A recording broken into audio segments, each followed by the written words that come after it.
compatriotes, l'heure est grave, elle est très grave. Nous vivons sans doute les heures les plus sombres de notre histoire.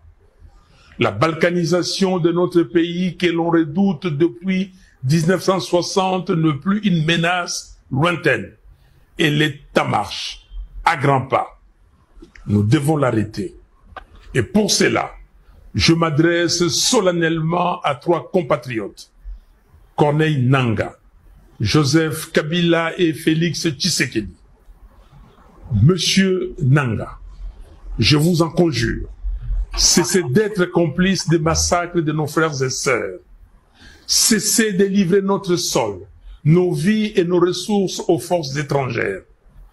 Le sang congolais ne peut plus couler avec votre complicité. Aucune ambition ne vaut le prix de la souffrance de tout un peuple. Monsieur Kabila, aucune raison, même stratégique, ne saurait justifier une collaboration avec ceux qui déchirent notre pays. Le chemin vers la rédemption de nos erreurs passées, c'est le dialogue, pas la compétition. Je vous exhorte de quitter Goma, cette ville martyre, aujourd'hui occupée avec la complicité des forces ennemies. L'histoire ne pardonne pas les trahisons, encore moins celles faites à la patrie. Monsieur Tshisekedi, vous avez le devoir de ne pas laisser notre génération être celle qui aura vu le Congo se désintégrer. J'en appelle à un sursaut d'honneur et de responsabilité.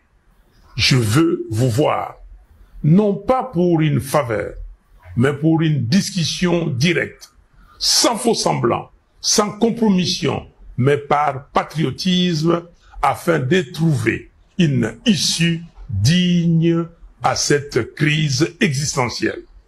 Oui, s'il faut mourir pour que le Congo renaisse, alors mourons. Mais que notre mort soit utile.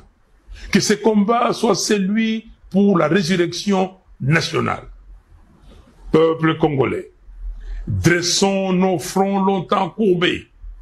Ces paroles de notre hymne national ne doivent plus rester des mots vides. Face au danger des morts, le sauvetage est la seule issue. Levons-nous, unis tous ensemble. Soyons déterminés, refusons la fatalité. Choisissons la patrie. Construisons enfin cette cohésion nationale, fruit espéré des temps de sacrifices que le sang versé n'a jamais vu naître. Le Congo nous appelle, le Congo nous attend, le Congo a besoin de chacun de nous. Nous avons besoin de la cohésion nationale. Que Dieu bénisse le Congo et son vaillant peuple. Je vous remercie. Voilà, salutations le plus fraternel à tous les amis de la MAT. Salutations le plus fraternel à tous les sympathisants de la MAT. Bienvenue encore une fois de plus dans la MAT officielle. Merci à tous les amis qui se sont abonnés. Merci à vous, que les très hauts vous viennent en aide. Merci à tous ceux-là qui nous appellent de gauche à droite et partout, nuit et jour. Merci à vous qui nous soutenez. Nous sommes infiniment reconnaissants. Grâce à vous, l'audience continue de s'étendre. Merci, grâce à vous, la MAT officielle continue d'être debout. Merci beaucoup. Que la paix qui surpasse toute intelligence garde vos cœurs ainsi que vos pensées. Voilà, bien-aimés, encore une fois de plus, bienvenue dans la MAT officielle pour un nouveau numéro. Bien-aimés, l'actualité oblige. Nous allons ensemble avec vous encore aujourd'hui réfléchir autour, comment dirais-je, de la situation que traverse la République démocratique ou à démocratiser, si vous voulez, du Congo. Voilà, nous allons ici revenir encore et sur des propos de Martin Fayulu Madidi et qui ne cesse voilà, de citer et voilà, de comment je peux dire, des polémiques de gauche à droite. Pour certaines personnes, Martin Fayulu Madidi n'est pas dans la bonne voie. Pour certaines personnes aussi, que Martin Fayulu fait tout pour enfin de donner des béquilles à, comment dirais-je, au président Tshisekedi. Mais ensemble, avec vous, ici, nous allons en parler. Nous allons encore réfléchir à profondeur par rapport à cette situation. Nous allons aussi aborder un point sur la justice, savoir comment est-ce que les choses se passent, comment est-ce que les choses s'organisent au travers la justice de la République démocratique du Congo. Nous allons parler de cela. Voilà, nous allons aussi prendre ce qu'a été depuis le jour passé l'intervention, comment dirais-je, du colonel Yav. Nous allons prendre ça. Voilà, donc M. Yav, nous allons essayer de réfléchir pendant même une minute autour de ces déclarations. Vous avez vu qu'il était face aux militaires et il parlait. Donc nous allons récupérer un peu cette action et ensemble avec vous, nous allons discuter. Comme d'habitude, nous ne serons jamais absolus, mais nous serons relatifs, afin de permettre à tout et chacun de nous, ici dans la matte officielle, de tirer sa propre conclusion. Bien aimés, nous allons ensemble avec vous aussi partager certains divers, tels que la situation de l'insécurité. Vous comprenez, l'insécurité qui continue à battre aussi les records en République démocratique, et précisément à Kinshasa. Voilà, la capitale à Kinshasa aujourd'hui est face à une menace qui ne dit pas son nom. L'insécurité est tellement de taille et les autorités congolaises n'arrivent pas jusque-là à éradiquer cela. Voilà, donc ensemble avec vous, nous allons tourner autour de cela. Mais aussi, et on doit retenir une chose, qu'à Maniema, les gouvernements appellent les habitants des Kayouyou en fuite à regagner leur village. Vous avez appris, nous avons tous appris lorsque il y avait des nouvelles comme quoi l'armée, le M23 était déjà en route. Vous voyez, il y a eu tellement de problèmes et même il y a eu des villageois qui se sont vidés de leur village pour aller un peu se sauver ailleurs. Mais là, le gouvernement appelle à ce qui est un grand retour de la population. Nous allons essayer de voir ça. Voilà, à Djougou, on nous signale encore plus de 20 000 enfants de moins de 15 ans vaccinés contre la rougeole dans la zone de santé des Dro-Dro. Voilà, là nous sommes à Djougou. Bien aimé, lorsque je parle de vaccin, lorsque je parle de la vaccination, j'ai toujours sonné de la trompette, j'ai toujours fait appel à la bonne conscience des autorités congolaises. Bien aimé, aujourd'hui, je vous ai dit que nous traversons un moment difficile, la République démocratique du Congo, qui ne dit pas son nom. Voilà, donc avoir confiance à quelque chose n'exclut pas le contrôle. Ici, nous avons sonné de la trompette dans le but de faire appel aux autorités congolaises afin qu'il y ait l'expertise de tous les produits qui rentrent en République démocratique du Congo et surtout les produits destinés à vacciner nos populations. Voilà, donc c'est dans notre légitimité, c'est dans notre pouvoir de gérer ou bien de contrôler tous ces produits-là. Je sais de quoi je parle. Sous d'autres cieux, nous vous avons dit ici pendant la COVID-19, chaque nation ne s'est pas donné le luxe de vacciner les gens vaille que vaille.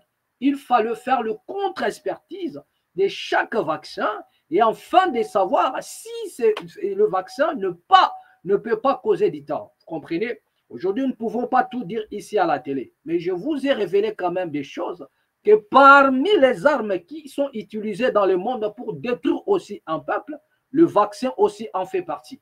Ils sont utilisés comme étant des armes bactériologiques. Vous comprenez? Parmi les armes qui sont utilisées pour détruire aussi des populations, le vaccin aussi en fait partie. Vous comprenez? Souvenez-vous ici de ce que l'artiste Gims nous avait dit lorsqu'il a croisé Bill Gates. Vous comprenez? Donc, il y a plein de choses. Nous ne remettons pas en cause un vaccin quelconque. La vaccination est importante pour la santé. Mais nous, ici, nous disons ceci. Si vous aimez la République démocratique du Congo, faites au moins l'expertise, le contre-expertise de tous les produits destinés à la vaccination de la population.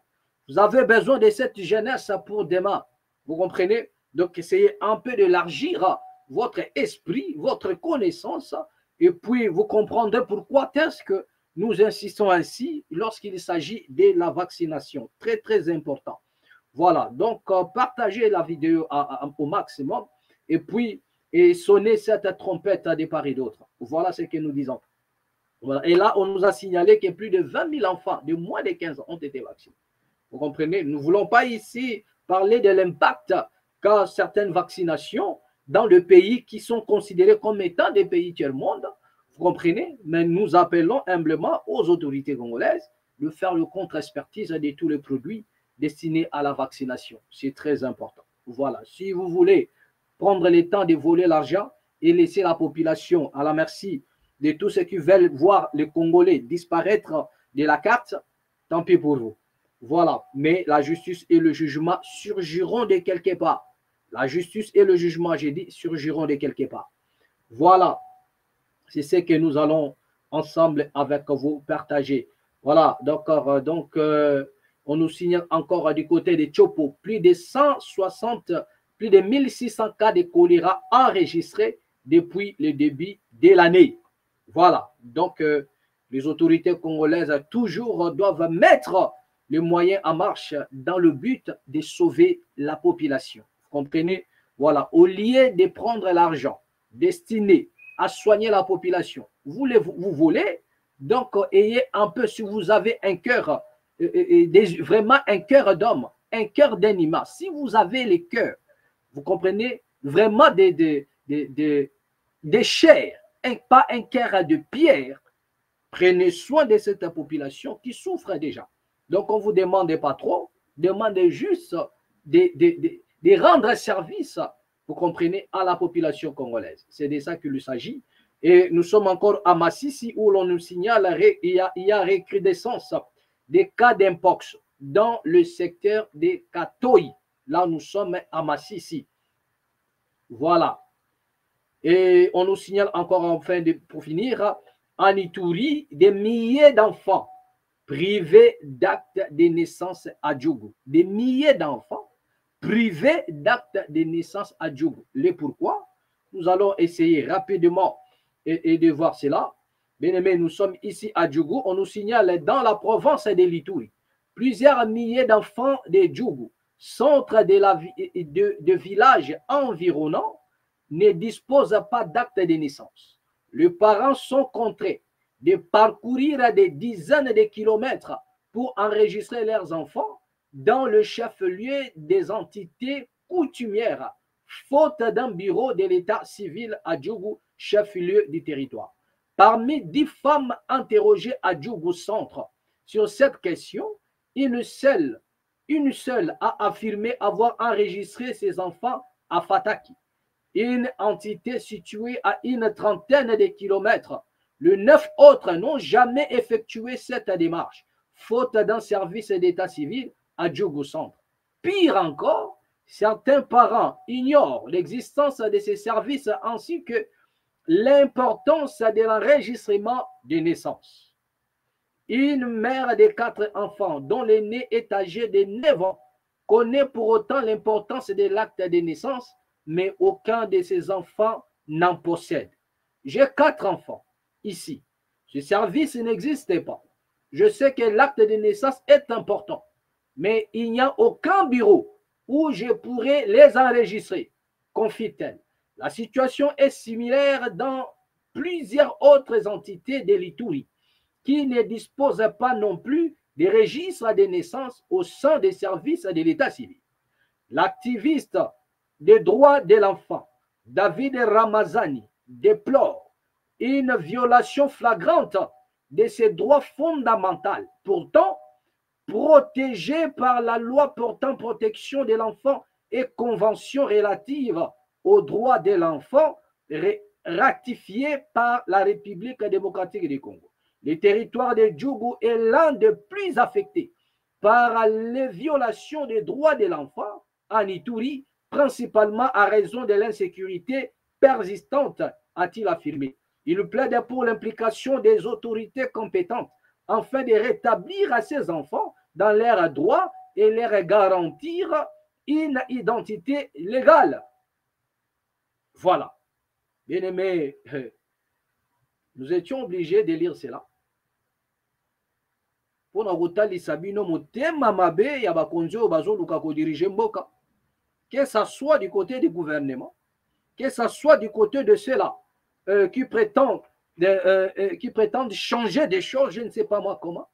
Regardez comment est-ce que l'on sacrifie l'avenir de toute une nation.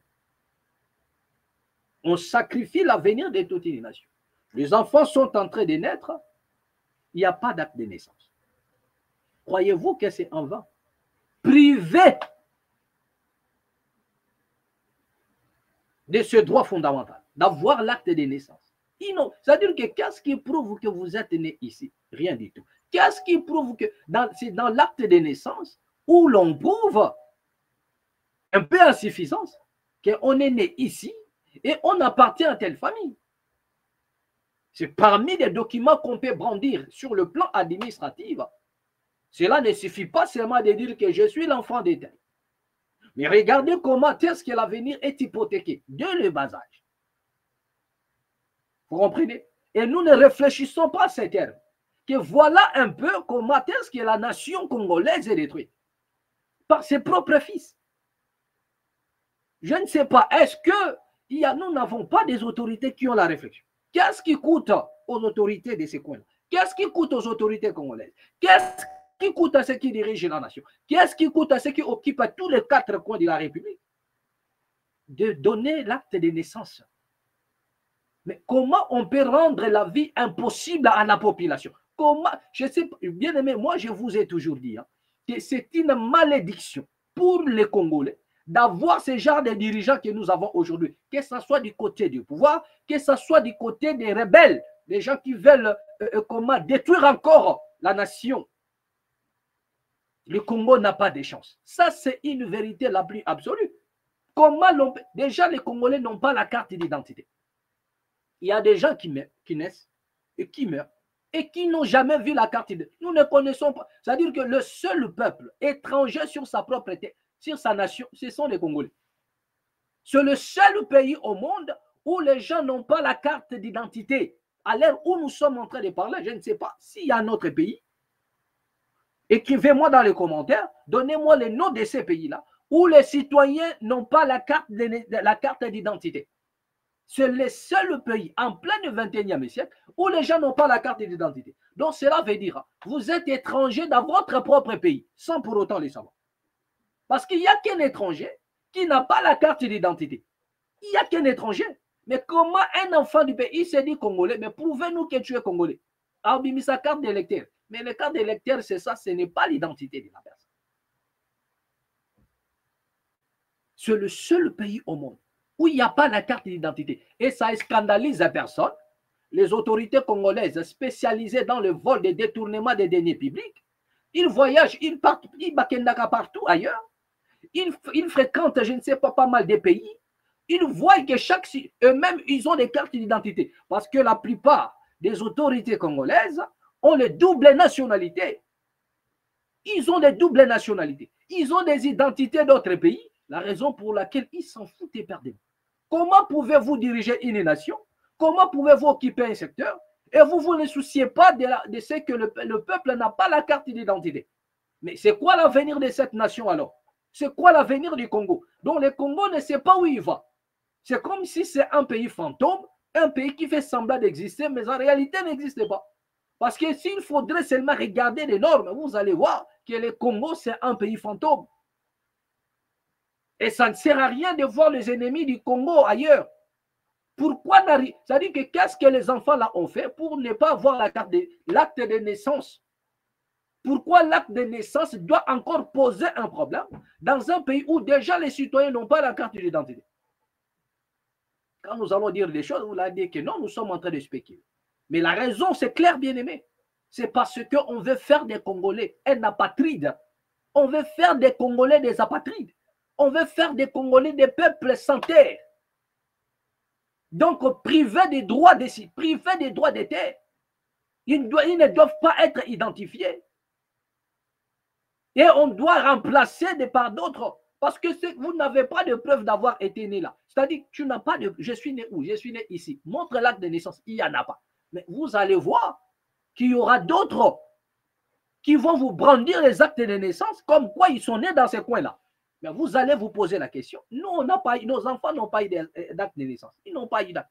Mais à quel moment vous en avez? Donc, c'est ça. Tout est difficile. Donc, les Congolais pourrissent la vie de leurs propres concitoyens. Passeport difficile, acte de naissance difficile, identité difficile. Tout est difficile sur le plan sur le seul pays où tout est difficile sur le plan administratif. Allez-y dans des pays étrangers, regardez comment est-ce que les Congolais souffrent pour ne fût-ce qu'avoir un seul document dans les ambassades. Allez-y un peu ailleurs. Et je ne sais pas, c'est-à-dire que ça fait la honte. C'est le seul pays où vous allez voir les gens faire la queue. Donc, rien que pour attendre un document. Mais les gens se moquent de nous. Les autorités congolaises, ils ont les Kanamitouna, ils ont ça là-bas, de l'autre côté. Ils n'ont pas honte de voir leurs concitoyens traîner dehors, même en plein hiver. Surtout dans les pays européens, pendant l'hiver, vous allez voir les gens à l'ambassade pour aller récupérer, soit chercher les passeports, pour aller chercher à payer les passeports, un passeport qui coûte déjà cher. Et puis vous allez voir la queue dehors. C'est le seul peuple, c'est le seul ambassade où lorsque vous essayez de zoncher les ambassades, vous allez voir que ce sont les Congolais qui sont dehors. Il n'y a même pas l'accueil. Un service, le service d'accueil à l'interne pour que les Congolais, non, vous serez dehors pendant l'hiver, vous faites la queue. Les gens, ils disent, mais ça, c'est qu'est-ce qui se passe ici? Comme si c'était un enrôlement. Comme si c'était de l'enrôlement. Mais les gens, ils viennent pour des documents, soit pour l'acte de naissance, soit pour les passeports, soit pour je ne sais pas moi quoi, l'acte, je ne sais pas moi, des mariages. Mais tout est difficile, vous vous posez la question. Est-ce que ce sont des Congolais qui décident sur le sort du Congo? Est-ce que ce sont nos propres frères qui dirigent le Congo? Mais vous êtes là pour faire quoi? Si vous n'êtes pas en mesure de délivrer un document facilement, mais qu'est-ce que vous voulez? Quel sacrifice voulez-vous que les Congolais fassent pour que partout où ils se retrouvent, ils bénéficient au moins des services de sa nation? Combien de gens ont perdu leur travail parce qu'il fallait renouveler un titre de séjour, mais le passeport fait défaut? Dans une nation dont les autorités ne veulent pas rendre service à la population. Les autorités congolaises en bras de fer contre leur population. Je n'ai jamais vu ça quelque part. Où les autorités sont en bras de fer pour rien. La raison, c'est quoi? Rien du tout. Mais si vous êtes à critiquer, c'est légitime. Dans chaque pays, les autorités sont critiquées à gauche, ils sont peut-être applaudis à droite. C'est ce qui fait la beauté d'une nation. Mais l'on ne peut pas priver les Congolais. Un peuple, ses droits, on ne peut pas le priver. Mais au Congo, vous allez voir, allez-y à l'étranger, vous allez voir qu'un Congolais, même pour avoir un passeport, c'est un film. Un vrai film, vous vous posez la question, mais qu'est-ce qui se passe dans ma nation? Quels sont les... C'est-à-dire que vous regardez d'autres pays de l'Afrique, des petits pays, qui ne font même pas le poids devant la République démocratique du Congo, mais vous voyez l'organisation, vous voyez la manière dont ils traitent leurs concitoyens, les ressortissants, vous voyez la manière dont ils rendent des services à leurs concitoyens, à leurs ressortissants, sur le plan administratif, mais vous avez même l'envie d'avoir leur nationalité. Vous les enviez, alors qu'à temps normal et réel, nous avons une nation très forte, une nation remplie de potentialités. On se pose la question, mais qu'est-ce qui se passe? Comment ces petits pays-là peuvent avoir des matériels, peuvent délivrer si facilement les passeports à leurs ressortissants, ils peuvent traiter les documents rapidement dans un bref délai. Et pourquoi la RDC n'arrive pas à faire autant? Qu'est-ce qui nous manque? Si c'est le matériel, comment ces pays-là peuvent détenir des matériels que la RDC est incapable d'avoir? Quel est ce matériel-là que la RDC ne peut pas avoir? Le Mali, le Burkina, le Niger, le Bénin, le Gabon, mais souvent, ils se disent, mais attendez, est-ce que vos autorités là, ils sont vraiment humains? Parce que tous ces pays-là, ils n'ont pas de problème pour aller renouveler un document. Ils n'ont pas de problème pour aller renouveler un document. Ils n'ont pas de problème. Mais on se pose la question, pourquoi seulement pour le Congo, ça doit coûter, je ne sais pas moi, des termes que je peux utiliser ici, c'est pas bon. Mais nous disons toujours que la justice va surgir de quelque part. La justice et le jugement surgiront de quelque part. Voilà. À moins que vous soyez innocent dans ce qui se passe. Mais si vous êtes voilà, en connivence avec ceux qui, ceux qui nous font du mal, bien aimé, la justice et le jugement surgiront de quelque part. Et vous en mangerez le fruit. Ne vous en faites pas. Voilà. Bien aimé, il s'agit ici de Martin Fayulu Madidi. Martin Fayulu Madidi qui appelle encore les Congolais à dialoguer, tout ça là. Et puis, vous avez vu comment est-ce que ça suscitait beaucoup de polémiques de gauche à droite, comme quoi Martin Fayulu a fait une fausse route. Martin Fayulu a donné des béquilles à Tshisekedi. Martin Fayulu, nanana, ça part. Bien aimé, ici, j'aimerais répondre à certaines personnes qui sont en train de vouloir dénigrer, voire même bafouer, comment dirais-je, les actions de Martin Fayulu Madidi. Bien aimé, nous ne sommes pas les partisans de Martin Fayulu. Mais à un moment donné dans la vie, on doit respecter l'opinion de l'autre. C'est de ça qu'il s'agit. Un moment dans la vie, ou bien dans la politique, si vous voulez qu'on respecte vos opinions, donc respectons aussi les opinions des autres. Vous n'allez pas imposer vos opinions et faire de cela l'absolu. Non. On ne fait pas de ces opinions l'absolu. Non. Vous voulez qu'on respecte vos opinions, respectez aussi les opinions des autres. C'est légitime. Martin Fayulu, c'est un acteur politique. Il n'est pas là pour suivre et avoir des injonctions venant de qui que ce soit ou d'un journaliste. Non. Il est là aussi, il suit la voie de sa conscience, de sa carrière politique. Tout ce que Martin Fayulu fait, il fait aussi premièrement pour son propre intérêt. Déjà, nous connaissons les acteurs politiques congolais. Ils font des choses d'abord pour leurs propres intérêts. D'abord pour leurs propres intérêts. Mais vous voyez comment est-ce que les gens veulent ridiculiser cet homme, diaboliser ces messieurs. Diaboliser ces messieurs à un niveau, je ne comprends rien. Mais j'ai dit, mais lorsque Martin Fayulu appelle au dialogue, dit que je vais voir tel, je vais voir tel, je vais voir tel, mais il est légitime. Il est libre, premièrement, il est libre de faire ce qu'il décide de faire. Martin Fayulu est libre d'aller s'attacher à Tshisekedi. Il est libre d'aller de l'autre côté. C'est-à-dire que d'abord, la première des choses, c'est qu'il est d'abord libre. Et la deuxième des choses maintenant, c'est là où il faudrait évoquer maintenant les idéologies. Vous comprenez? Parce que nous allons faire un peu la part des choses. Dans un premier temps, nous sommes en train d'expliquer que M. Fayulu est libre de son choix, libre de dire ce qui passe dans son esprit. Il dit que je vais voir les acteurs politiques.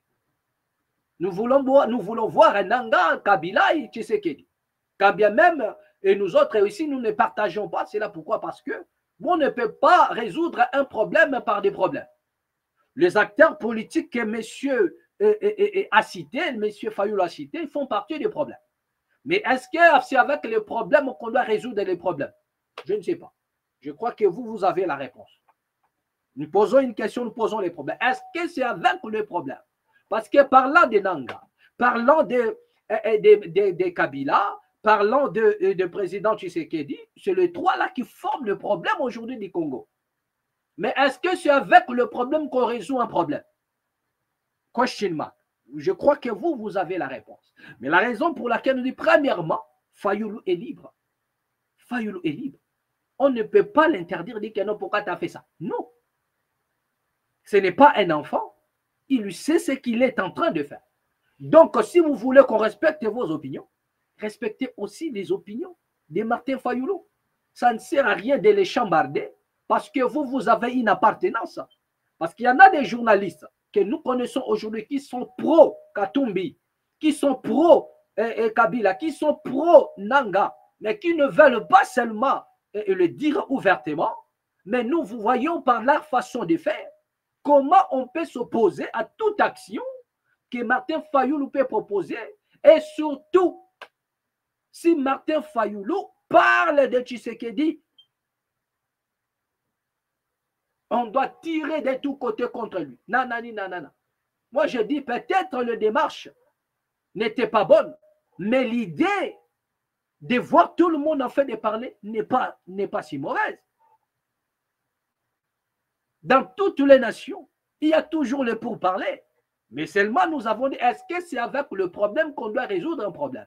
C'est là une autre chose. Il y a une nuance. Mais j'ai dit, le démarche de M. Fayoulou, on doit aussi respecter cela. Il est libre.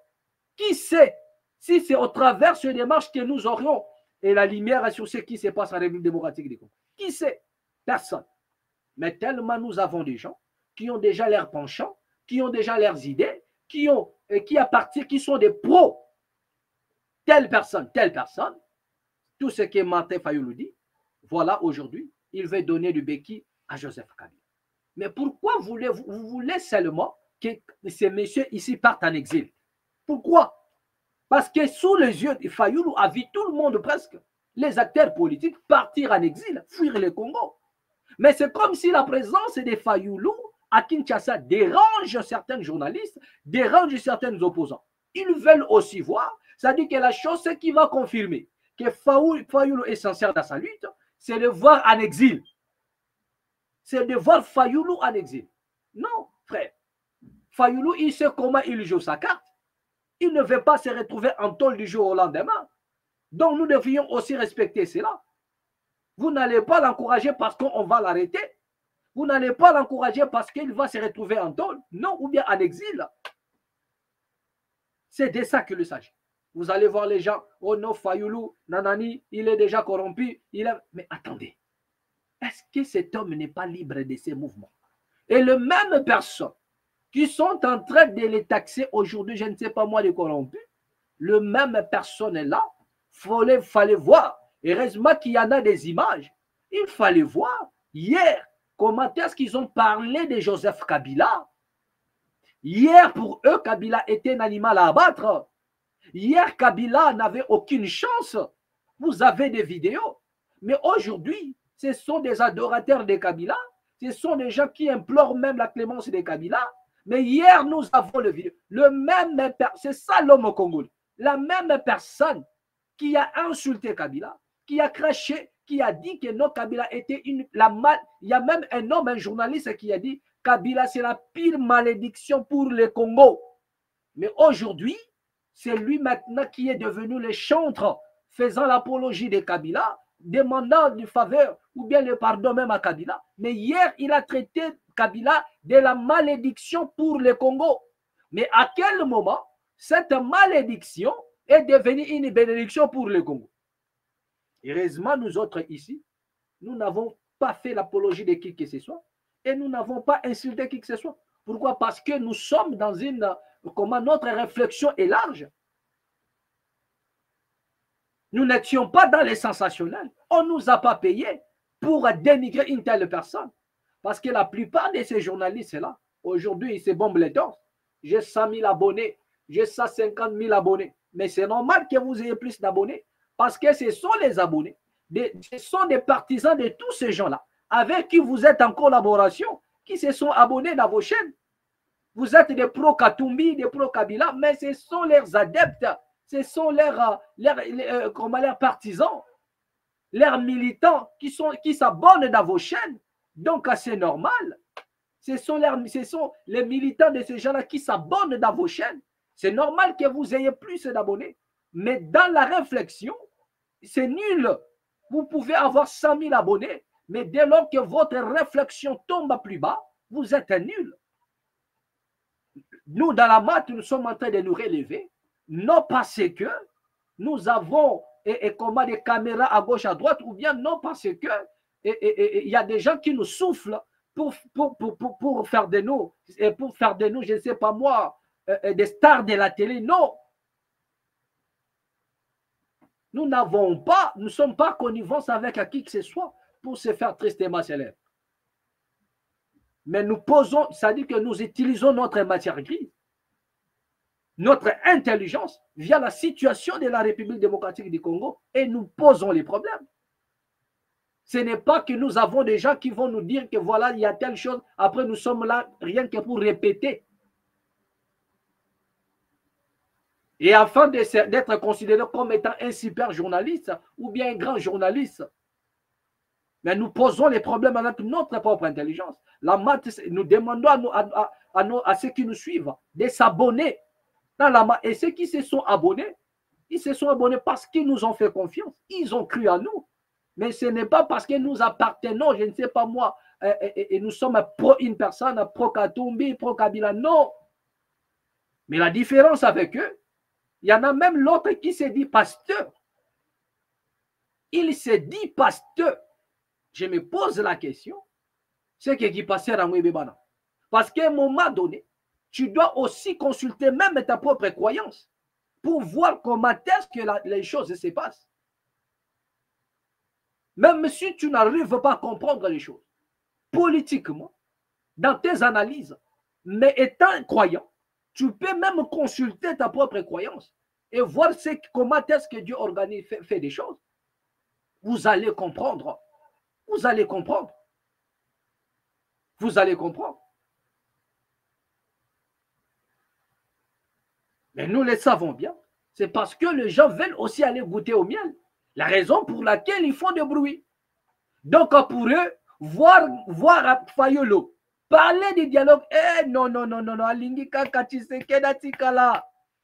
pourquoi? Parce que ils sont loin de leurs intérêts. Ils veulent à tout prix revenir au Congo, mais ils n'ont pas les moyens parce que tu sais qui dit là. Donc il faut à tout prix que tu sais qui dit pas. Pour que Bangoba Yabadon doit avoir récompense à ma poste. Nous savons tous comment ils sont. Ils veulent maintenant, ils ont pris les goûts. Ils veulent demain ou après-demain devenir aussi des députés comme les autres. Ils veulent aussi demain qu'on puisse les récompenser. Donc, à tout prix, tout ce qui va dans le sens du dialogue et qui permet que Fachi reste là, ce n'est pas bon parce qu'il doit partir. Donc, ils ne sont pas là parce qu'ils aiment le Congo, mais parce qu'ils sont fatigués là où ils sont. Ils veulent rentrer au Congo, être aussi député, être aussi, je ne sais pas moi, être nommé quelque part et travailler pour voler aussi l'argent. C'est ce qu'ils veulent. Et c'est ce qu'ils cherchent. C'est pourquoi aujourd'hui Fayulu est devenu comme étant l'ennemi de tous ces journalistes qui sont à la diaspora. Parce qu'eux, ils sont des pro-Katumbi. Lorsque Katumbi était dans l'union sacrée, ils n'ont pas fait de bruit. Ils étaient aussi dans l'union sacrée. C'est ça le paradoxe. Katumbi était à l'union sacrée. Il a envoyé ces gens à l'union sacrée.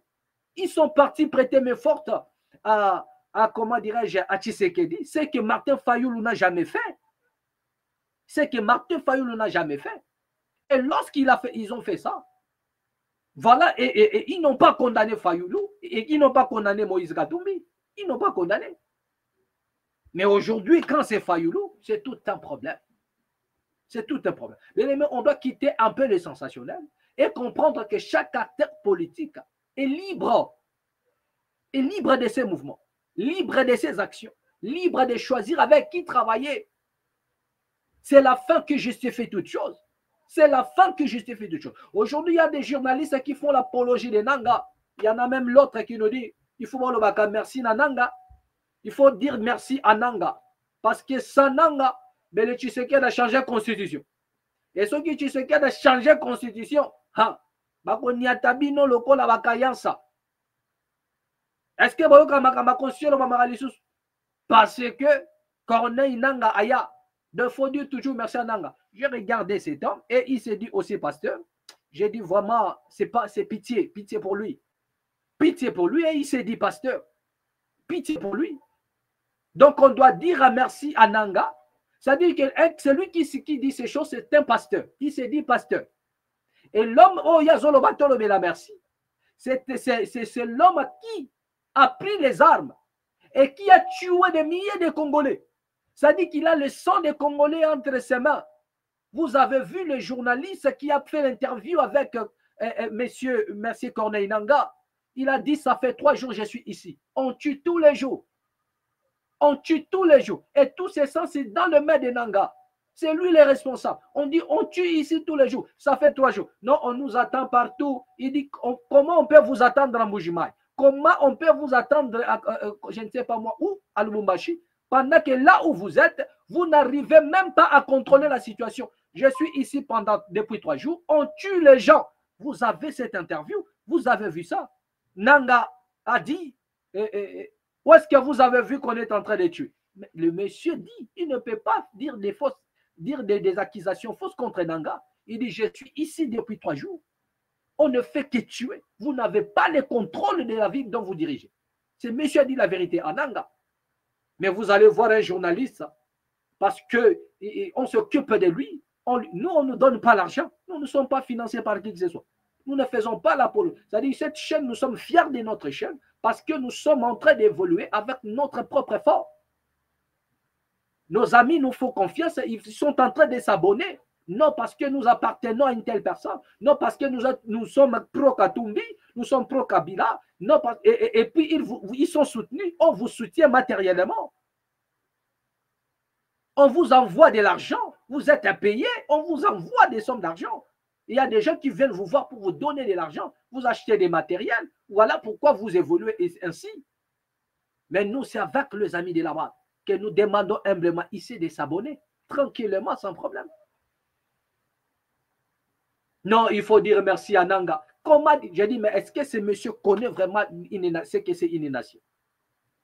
Vous étiez dans les sensationnels parce que vous êtes des petits esprits. Des petits esprits. Nous ne pouvons pas dire merci à Nangaa. Nous ne pouvons pas le dire. Et nous n'avons pas peur parce que M. Tshisekedi change la constitution. Nous n'avons pas eu peur de cela. Vous avez eu peur de cela parce que vous ne connaissez pas l'esprit qui anime un État. Non, Martin Fayulu, ce qui n'a pas été, il n'y a rien. Vous ne connaissez pas comment les choses fonctionnent. C'est parce que vous êtes bornés. C'est parce que vous êtes bornés. Est-ce que vous savez qu'il y a un soulèvement populaire dans une nation? Est-ce que vous savez qu'il y a une révolution dans une nation? Je me pose la question, est-ce que Bato Bayeli histoire ya Congo? Posez un peu la question. Qu'est-ce qui s'est passé le 4 janvier? Qu'est-ce qui s'est passé? C'est-à-dire la date du 4 janvier. Demandez ce qui connaissent le secret.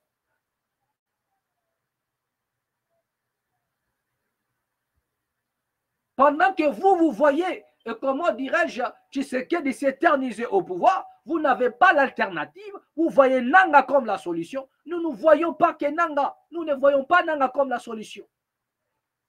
Nous voyons aussi un soulèvement populaire. Nous voyons aussi la révolution. La révolution, je dis bien. Mais vous ne voyez pas cela. La révolution. Demandez à ceux aux anciens qui ont vécu, qu'est-ce qui s'est passé à 54? Même si ce peuple-là est dompté aujourd'hui, pris en otage. Mais nous croyons que le peuple congolais sortira de son tombeau. Ils vont se réveiller de leur sommeil. Ils vont sortir du tombeau. Nous croyons à cela. Ils vont sortir du tombeau. Ils vont se réveiller. Quelque chose va se passer en République démocratique du Congo. Peu importe le temps. Quelque chose va se passer. Nous attendions que Tshisekedi change la constitution. Et que nous voyons ce que vous êtes en train de nous dire, que si Tshisekedi changeait la constitution, nous serons dans un empire loubatisé où les gens ne diront plus rien. Mais il fallait que Tshisekedi change. On ne doit pas anticiper parce qu'il n'avait pas encore changé. Et la raison qui lui pousse à changer, lui-même le connaissait. La profondeur des raisons, c'est lui-même qui connaissait. Il veut changer la constitution. Il a donné la raison. Mais moi, je crois, au-delà de ce qu'il avait dit, il connaît le pourquoi. Il fallait qu'il ait changé dans nous. Bon, total, réellement, parce qu'on ne peut pas juger une personne, le maçon au pied du mur. Mais vous l'avez jugé directement parce que Nanga a pris les armes. Ah, changement de... Oui, peut-être vous avez eu la révélation que si Tshisekedi changer la constitution, le Congo va sombrer et voilà, il y aura un empire Luba. Peut-être j'ai dit, peut-être vous avez eu la révélation. Mais moi, j'ai dit, nous n'avons pas perdu ça, qu'il change la constitution ou non. Parce que moi, je sais qu'aucun président, il n'est pas le premier président à changer la constitution. Il y a eu tant de présidents dans le monde qui ont changé la constitution, mais ils ont fini par partir. Donc, Tshisekedi pouvait changer la constitution. Cela ne garantit pas son pouvoir éternel. Non. Cela ne garantit pas. Mobutu, l'aigle de Kawela, fait 32 ans. Regardez comment est-ce qu'il a fui le pays. Il a un seul jour suffisait pour que toute la scène change. Donc, si pour vous, Nanga était la solution, nous n'avons pas Nanga comme solution. Nous disons ceci. Le peuple va s'élever. Si le soulèvement populaire existe, c'est qu'il y aura soulèvement populaire. Si la révolution existe, c'est qu'il y aura la révolution. Nous, l'alternative, c'est le peuple. Parce que nous disons qu'on ne peut pas résoudre les problèmes par un grand problème. Parce que Nanga, c'est un grand problème. Mais pour vous, c'est un sang. Pour vous, c'est les sauveurs. Mais nous croyons à la révolution. Nous croyons au soulèvement populaire. Seul le peuple peut changer toute chose. Il y en a même l'autre qui nous a toujours, ces messieurs, moi, c'est quelqu'un que j'apprécie. Mais dans un moment, je ne comprends pas. Il montre les images et comme quoi les policiers de Mbujimaï étaient en train de faire leur réi. Il nous montre en disant, regardez ce que je vous disais. Si ces gens ont changé la constitution, regardez ce qui allait arriver au Congo. Il nous montre des policiers à Mbujimaï en train de faire leur parade, mais en Chiluba. J'ai dit, mais attendez, qu'est-ce que nous n'avons pas vu avec les Baswahili lorsque Mouzé était au pouvoir? Lorsque même Kabila était au pouvoir, tout se faisait en Swahili. La ville était swahilisée. Même ceux qui ne maîtrisaient pas les mots de Swahili comprenaient déjà les Swahili. Umufunge. Tout le monde connaissait Umufunge. Tokakule, tout le monde connaissait ça. Umufunge, tout le monde connaissait ça Umufunge parce que la ville était swahilisée. Le Congo était swahilisé. Les réis se faisaient en Swahili. Les réis se faisaient aussi en Swahili. Mais ces gens-là n'ont pas dit que le pays est swahilisé. Ils n'ont pas dit ça. Seulement parce que tu sais qu'il dit.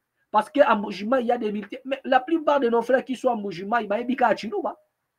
Regardez quand lorsque un Moulouba vient au Congo, à Kinshasa, quand il parle, les gens se moquent. Parce qu'ils n'ont que les Chiluba. Mais comment voulez-vous les policiers de... Ça, ce n'est pas la raison, frère. Ce n'est pas la raison. Ce n'est pas parce qu'ils font le réa à Chiluba. Ce n'est pas un péché. Vous voulez qu'ils le fassent en français. C'est là où... Donc, vous regardez un peu ce genre de réflexion. Mais nous disons, en dehors, il y a la solution, c'est le peuple. Il n'y a aucun pays dans le monde. Il n'y a aucun pays dans le monde qui peut aujourd'hui dire que non, voilà, nous avons vaincu le soulèvement populaire d'un peuple. Jamais, il n'y a pas. Il n'y a pas un peuple qui a été vaincu lorsqu'il y a soulèvement populaire. Lorsqu'il y a révolution, aucun peuple n'a été vaincu. Sinon, citez-moi les noms d'un seul pays où le peuple a été vaincu pendant la révolution. Citez-moi le nom d'un pays où le peuple a été vaincu pendant un soulèvement populaire. Il n'y en a pas. Donc, voilà ce que nous voyons. Pendant que vous voyez Nanga comme votre Dieu, les sauveurs du Congo, nous disons qu'on ne libère pas un peuple. Les Congolais doivent se libérer du joug de tous ces politiciens-là qui veulent mettre le Congo à genoux au nom de leurs propres intérêts. Parce qu'ils sont là pour leurs intérêts, pas pour les Congolais. Pas pour les Congolais. Voilà. Donc, c'est ça, c'est ce que nous disons. Laissez cet homme faire son choix. Et nous allons juger la suite du temps. Si Tshisekedi changeait la constitution, on allait voir la suite. C'est là où vous devriez, c'est là où on allait comprendre maintenant ses intentions. Et puis, peut-être lui-même ne s'attend pas à cela. Peut-être lui-même s'est dit que ouais, je peux changer la constitution. Ce n'est pas parce qu'il a dit qui va m'empêcher. Qui va m'empêcher? Mais nous le savons tous que le peuple empêche n'importe qui.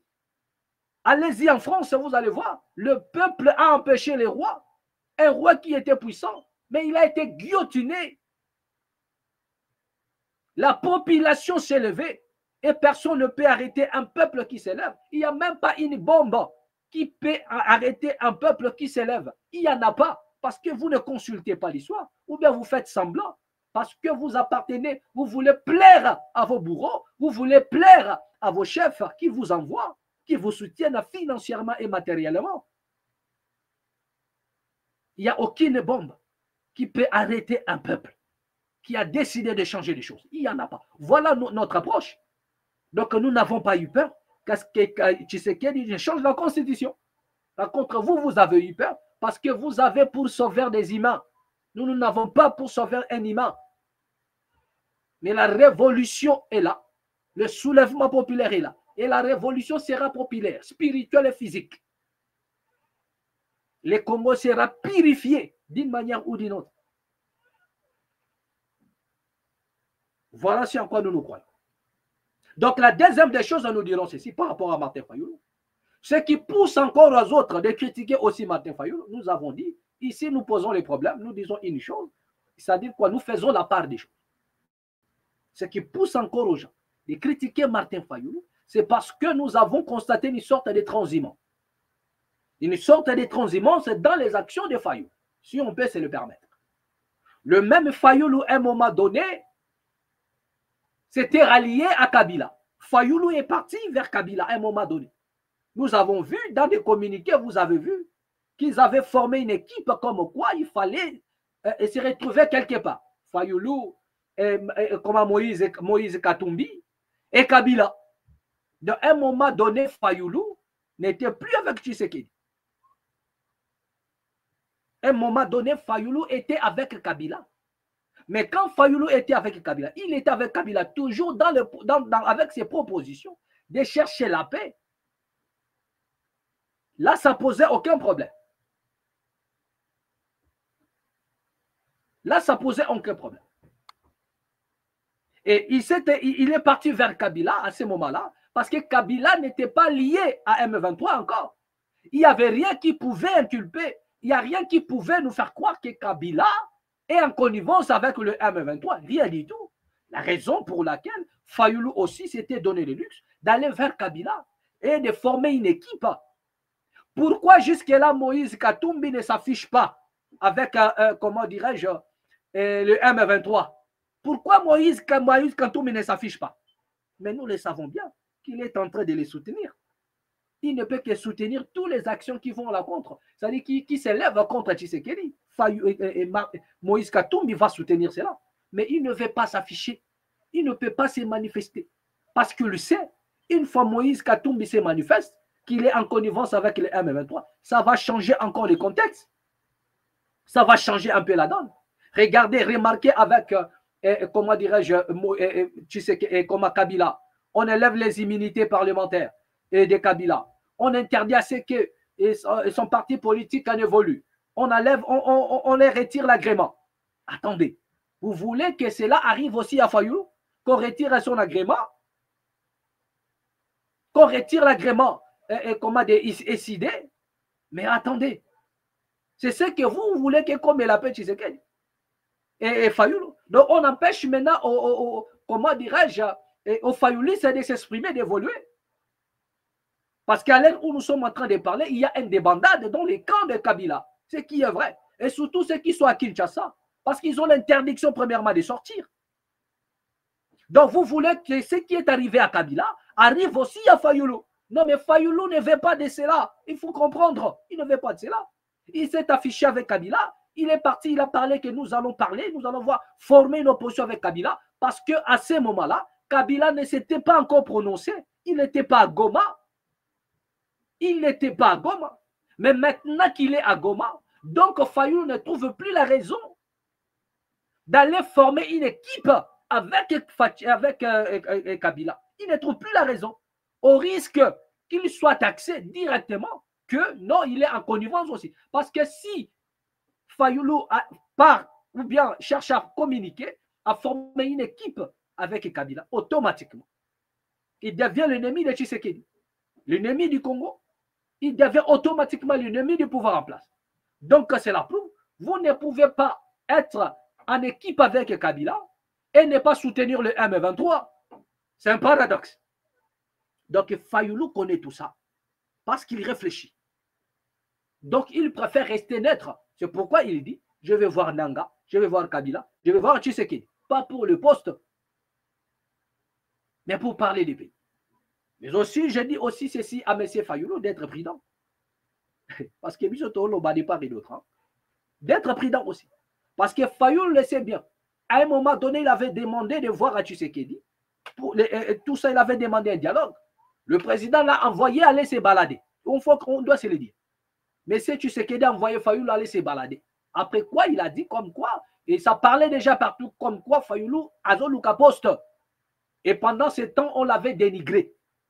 Il était vraiment dénigré comme quoi il était à la recherche de postes. Mais seulement sa démarche nous avait tous rattrapés et les gens ont compris qu'il avait raison. Donc la raison pour laquelle nous ne voulons pas promptement le juger, au risque que nous puissions tomber encore dans un piège et dire que non, Fayoulou, tu avais raison. Donc nous attendons voir le lancement de ces démarches, si cela va aboutir. Si les démarches de Fayoulou va aboutir. Donc Fayoulou a réfléchi en disant, je ne peux plus former une équipe avec Kabila. Parce que les gens ont dit, Fayoulou, à un moment donné, il était avec Kabila, ils ont formé une équipe pour combattre Tshisekedi. Mais il s'est rendu compte que Kabila est maintenant avec le M23. Donc former une équipe, c'est de faire des mots complices directement avec le M23. C'est que Fayoulou refuse. C'est de ça qu'il s'agit. C'est de ça qu'il s'agit. Donc arrêtons un peu d'être si brutal envers cet homme. Laissons un peu de choses, laissons le temps au temps, et nous allons voir ce qui va se passer à la suite du temps. Nous comprenons la situation, parce qu'il y en a des gens qui ne veulent pas que Tshisekedi n'atteigne 2028. Ils veulent à tout prix que ces messieurs démissionnent. La raison pour laquelle ça tire contre Fayoulou. La raison pour laquelle ça tire contre Fayoulou. Et aussi, ils ont les raisons. Pourquoi? Parce qu'ils détestent Tshisekedi. Ils ne veulent pas. Nous faisons la part des choses. Ils ne veulent pas voir Tshisekedi là-bas. Ils ne veulent pas négocier avec Tshisekedi, parler des affaires du Congo avec Tshisekedi. Non, pour eux, Tshisekedi a trahi, Tshisekedi doit démissionner, Tshisekedi, il faut qu'il y ait une transition sans Tshisekedi. La raison pour laquelle Fayoulou est critiqué aussi. Voilà. Donc moi, je crois qu'avant de mener une action, lui-même avait déjà la connaissance de tout ce qui pouvait lui arriver. Il est critiqué de gauche à droite par des Alain Bolodjoa, par pas mal de politiciens sont en train de les critiquer. Comme quoi il a mal agi. Peut-être il aurait dû consulter d'abord les autres opposants, afin de voir si la démarche est bonne. Pour certains, les reproches qu'il n'a jamais consulté les autres, il a refusé. L'intention est peut-être bonne, mais le démarche,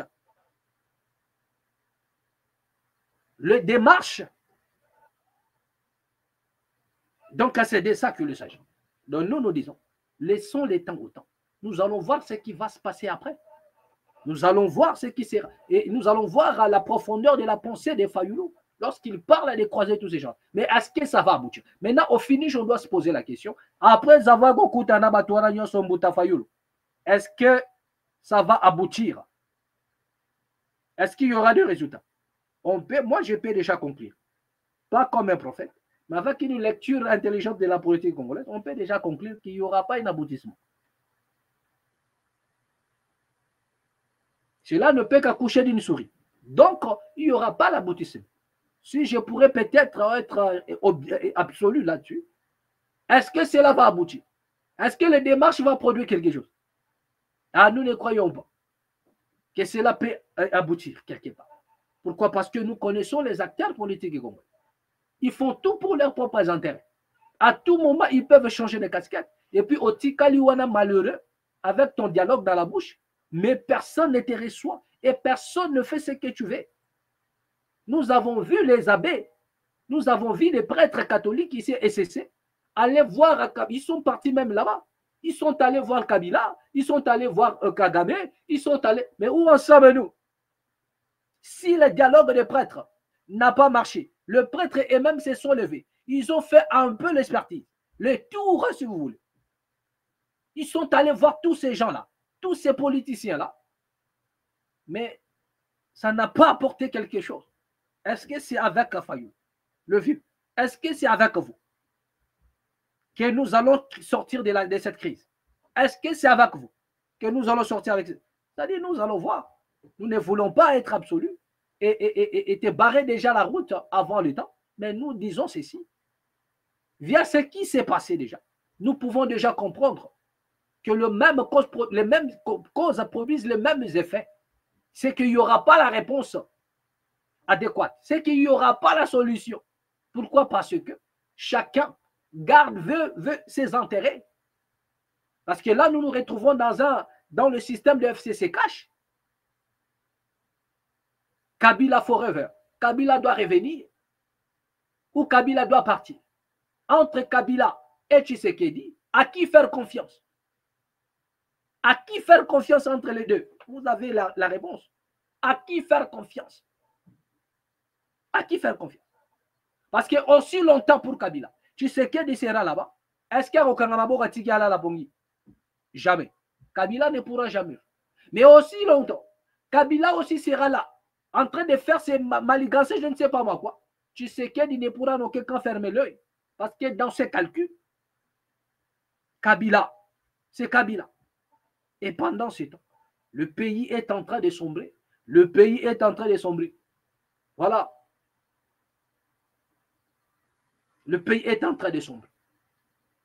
La politique est tellement bizarre. Aujourd'hui, qui sait, peut-être Fayou est en train de jouer un rôle. Ils ont quoi jouer à mon si pour ça bêta keyo bêta seti. Comme ce fut le cas de papa Etienne Tshisekedi, qui jouait aussi un rôle dans la politique. Il avait un poste où il jouait. Et c'était ça, il avait son jeu. Et quand vous regardez, vous dites que non, ça c'est lui. Donc c'est un peu ça. C'est un peu ça, bien aimé. Donc c'est ici que nous allons mettre un point final. Parce qu'il est déjà l'heure. Je vous avais dit qu'il y avait pas mal d'éléments à parler, mais prochainement, nous allons revenir. Voilà, nous ne voulons pas aller trop loin avec ça parce qu'il y a d'autres choses à faire. Mais nous sommes obligés de nous arrêter là. Prochainement, nous allons revenir et prendre les éléments que nous n'avons pas pu amorcer et puis nous allons ensemble avec vous partager. Voilà. Vous étiez là nombreux à nous suivre, bien aimés, merci. Merci pour votre participation. Nous tenons vraiment voilà, à ce que vous puissiez comprendre notre démarche. Ici, nous ne faisons pas l'apologie de qui que ce soit. Nous ne sommes pas absolus, mais nous sommes relatifs. Nous posons les problèmes en fait de permettre à tout et chacun de nous de tirer sa propre conclusion. Moi, je crois que chacun de nous a tiré sa propre conclusion. Donc, je vous attends aux commentaires. Et puis encore, j'en appelle à tous les amis qui ne se sont pas encore abonnés de nous rejoindre dans la grande famille La Mat officielle. Bien aimés, nous essayons de faire la part des choses. De faire la part des choses. Nous ne sommes pas absolus, mais relatifs.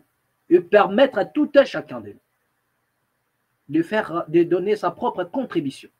Et non nous attaquer ou nous insulter pour rien, parce que nous avons posé les problèmes.